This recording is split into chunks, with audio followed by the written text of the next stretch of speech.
एक बार की बात है। एक गरीब आदमी अपने परिवार के साथ गांव से दूर एक जंगल में झोपड़ी में रहता था। एक दिन वहां पर बहुत ही बड़े साधु और गुरुजी उनका शिष्य आया।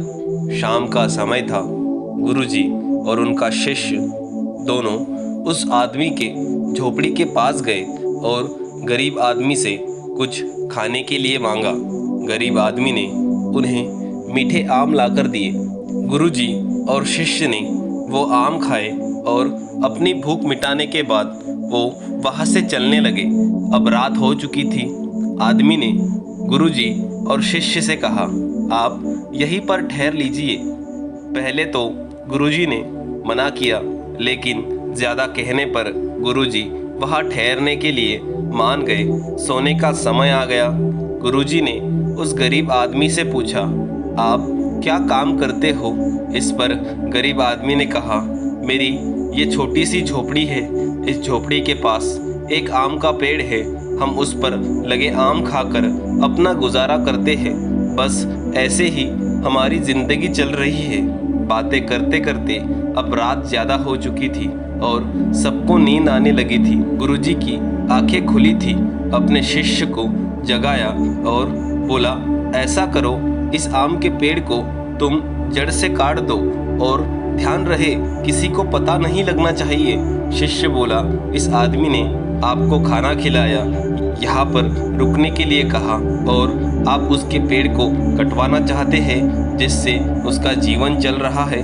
शिष्य ने गुरुजी से कहा, एक बार आप सोच लीजिए, आप ये ठीक नहीं कर रहे।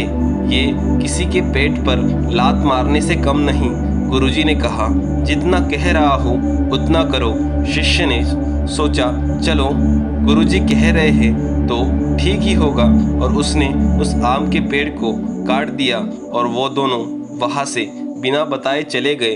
रास्ते में जब चलते चलते बहुत समय हो गया तो शिष्य ने पूछा, गुरुजी, आपने उस आदमी के साथ जो बड़ा सीधा, भोला और साधा इंसान था, उसके साथ ऐसा क्यों किया? बल्कि आपको उसे कुछ अच्छा ज्ञान देकर जिससे वो अपने जीवन में बेहतर उपयोग करके अपने जीवन में आगे बढ़ चुके, लेकिन उसके साथ आपने बहुत गलत किया। इस पर गुरुजी ने शिष्य से कहा, इसका उत्तर अगर तुम्हें चाहिए तुम उस गरीब आदमी के पास कुछ दिनों के बाद आना, तुम्हें अपना उत्तर मिल जाएगा। अब शिष्य और गुरुजी अपने कार्य में लग गए। कई साल बीत गए, लेकिन शिष्य को अपने गुरु की ये बात याद थी। उसे जानने के लिए वो उत्सुक था। शिष्य ने अपने गुरु से आज्ञा ली और उस गरीब आदमी का हाल देखने के लिए वहाँ पे चला गया। आम का पेड़ गुरुजी ने तो कटवा दिया था। शिष्य उसी जगह पहुँच गया जो पुरानी झोपड़ी खोजने लगा, लेकिन वहाँ पर कोई झोपड़ी नहीं थी। शिष्य मन ही मन सोचने लगा कि गुरुजी ने उस आदमी के साथ बहुत बेकार किया। बेचारा भूखा मर गया होगा या कहीं दूसरी जगह चला गया होगा। आसपास देखा तो वहाँ एक अच्छा मकान बना हुआ था। शिष्य ने सोचा, चलो इस मकान में कोई ना कोई होगा जो उस गरीब आदमी को जानता होगा, उसके बारे में पूछ लेता हूँ। मकान के गेट पर गया, आवाज़ लगाई तो अंदर से एक आदमी आया। उसे देखते ही शिष्य चौंक गया, क्योंकि जो अंदर से आया था वो वही आदमी था जो पहले बहुत गरीब था। शिष्य ने अपना परिचय दिया और कहा, अपने गुरुजी के साथ मैं यहाँ पहले भी आया हूँ। एक रात आपकी झोपड़ी में रुका हूँ। आदमी को याद आ गया। वह शिष्य को अंदर ले गया और शिष्य से कहा, आप तो पहले एक पुरानी झोपड़ी में रहते थे। आपका केवल एक आम का पेड़ था, जिस पेड़ के आम खाकर आप अपना गुजारा कर रहे थे। ये इतना अच्छा मकान, ये गाड़ी, ये सब कैसे किया? वो आदमी बोला, जिस दिन आप यहाँ रुके थे ना, उस दिन जाने किसी ने मेरे आम के पेड़ को काट दिया। मैं बहुत परेशान हो गया, लेकिन कुछ ना होने के कारण पहले तो मेरे समझ में कुछ नहीं आया। बाद में मैंने इसी खाली जगह को साफ किया और उसमें फसल लगाई और धीरे धीरे मुझे मुनाफा हो गया। फिर मैंने और अधिक खेतों को साफ किया और उसमें भी फसल उगाता रहा। मेरे पास अब बहुत बड़े खेत है, लाखों रुपए की फसल मैं हर साल बेचता हूँ। अब मेरी जिंदगी एकदम ठीक है। यह सुनकर शिष्य समझ गया, गुरुजी ने जो आम का पेड़ कटवाया था उसी का नतीजा है।